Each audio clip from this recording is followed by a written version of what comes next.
오늘 저에게 주신 하나님의 말씀은 구약성경 전도서 4장 10절 말씀입니다. 저희들 함께 봉독하겠습니다. 혹시 그들이 넘어지면 하나가 그 동물을 붙들어 일으키려니와 홀로 있어 넘어지고 붙들어 일으킬 자가 없는 자에게는 화가 있으리라. 아멘. 기도하겠습니다. 하나님 아버지, 지난 주일도 하나님의 은혜 가운데 하나님 예배하게 하시고 또한 밤에도 저희들을 하나님 은혜 중에 붙들어 주시어서 오늘도 이렇게 하나님께 나와 말씀과 기도로 시작할 수 있도록 인도하여 주신 은혜 감사드립니다. 언제나 저희들이 우리의 온 마음이 하나님을 향할 수 있도록 하나님의 성령께서 저희를 주장하여 주옵시고 그로 말미암아 이 세상의 죄악 가운데 방황하는 저희들 되지 않고 오직 하나님의 뜻을 따라 살아가는 복되고 형통한 길을 가는 저희 모든 심령들 되도록 인도하여 주옵소서. 간절히 바라옵고 예수님의 이름으로 기도하옵나이다. 아멘. 오늘은 주 안에서 하나됨이 힘입니다 라는 제목으로 하나님 말씀 증거합니다. 지난 절 말씀을 보면 연합에 대한 말씀이었습니다. 그래서 구절을 보면 두 사람이 한 사람보다 나음은 그들이 수고함으로 좋은 상을 얻을 것이다 라고 이렇게 말씀하고 있는데, 그러니까 이 연합으로 인하여 얻을 이 좋은 상, 그것에 대해서 말씀하고 있다면 오늘 본문에서는 이 큰 화가 되는 이 분열 그리고 이기심에 대해서 오늘 말씀은 가르치고 있습니다. 그리고 본문을 통해 성도가 왜 그리도 연합에 온 힘을 기울여야 할 것인지 그 이유에 대해서도 또한 말씀하고 있습니다. 그것은 아무 곳에도 기댈 자 없다면 홀로 넘어진다 할지라도 붙들어 일으킬 자가 없어 큰 화를 입게 될 것이기 때문이다라는 겁니다. 사실 사람들은 누구나 허점이 있고 부족함이 많습니다. 만약 하나님처럼 완벽한 존재라면 시험에 빠질 일도 없고 허점도 아주 없기 때문에 이 연합이나 협력이라는 것이 사실 필요하지 않을 수도 있습니다. 하지만 인간은 모두 연약함을 가진 존재이며 실수할 수 있고 실족할 수밖에 없는 존재라는 것입니다. 큰 공경에 빠져 도움이 절실한 순간에 주변이 암흑뿐이며 도와줄 사람 하나 없다면 그보다 더 큰 낭패는 없을 것입니다.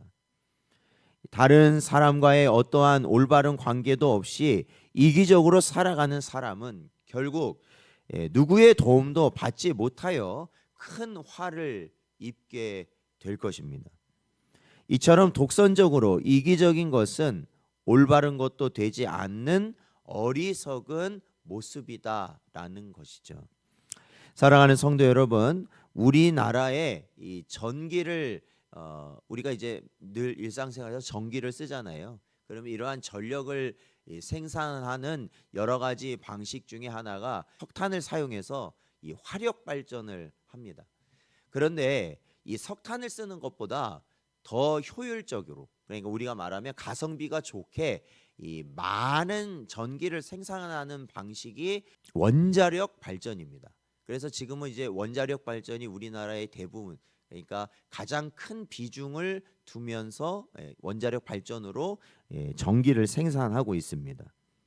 그런데 이제 원자력 발전이라는 것이 이렇게 많은 전기를 생산할 수 있는 이 방식이 이 핵융합이라는 방식인데, 이제 이 핵융합이라는 것은 우리가 이제 모든 물질의 가장 작은 단위를 이제 원소라고 그럽니다. 이 모든 게 원소로 구성되어 있는데 그러한 원소들이 하나로 융합될 때 에너지를 발산한다라는 겁니다. 큰 에너지가 나온다는 거예요. 하나가 될 때 에너지가 나온다는 거예요.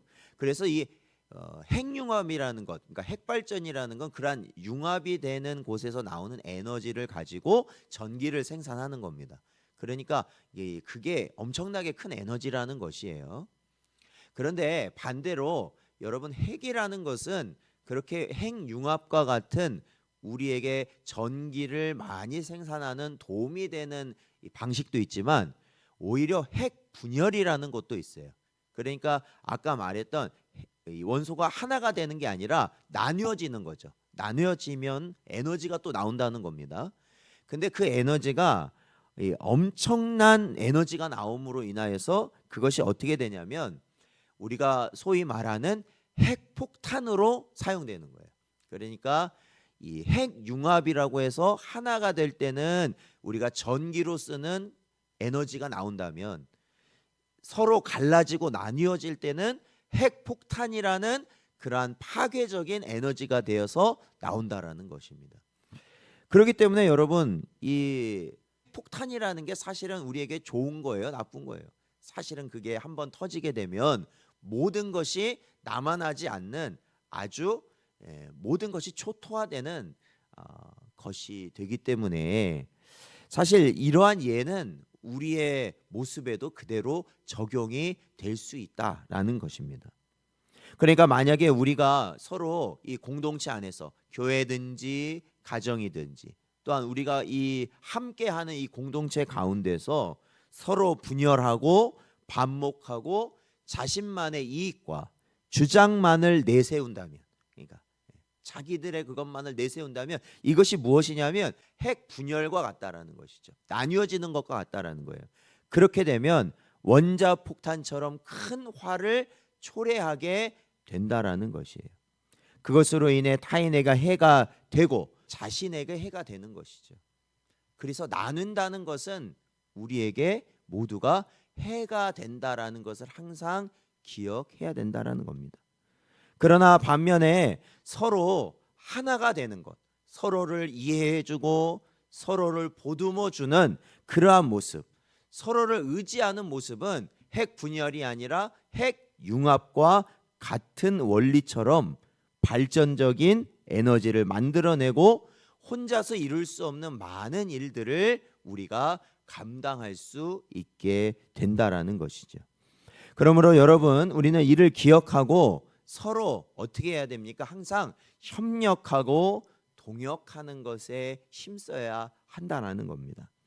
고린도전서 1장 10절 말씀을 보면 형제들아 내가 우리 주 예수 그리스도의 이름으로 너희를 권하노니 모두가 같은 말을 하고 너희 가운데 분쟁이 없이 같은 마음 같은 뜻으로 온전히 합하라 이렇게 말씀하고 있습니다.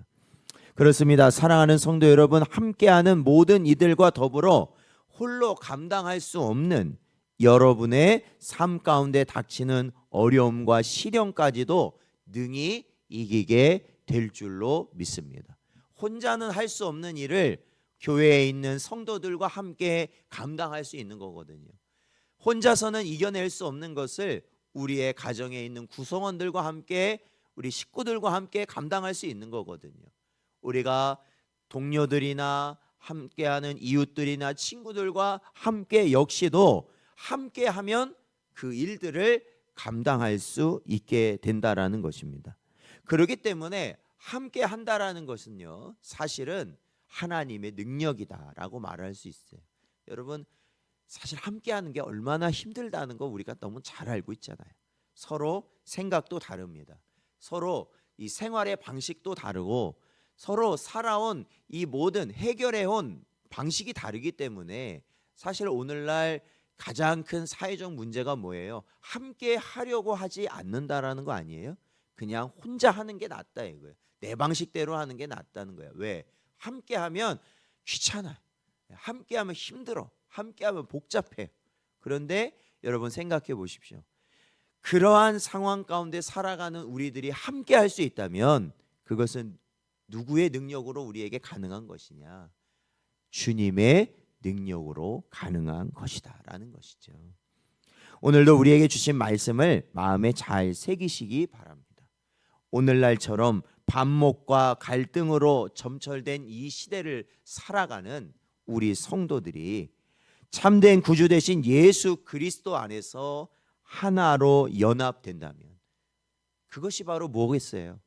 모두가 다 나뉘어지는 이 시대에 하나가 되는, 서로를 이해하고 서로 의지하는 하나 되는 모습을 보일 수 있는 그러한 공동체가 있다면 그곳이 바로 하나님의 영광을 나타내는 그러한 우리 교회와 여러분의 가정이 되시기를 바랍니다.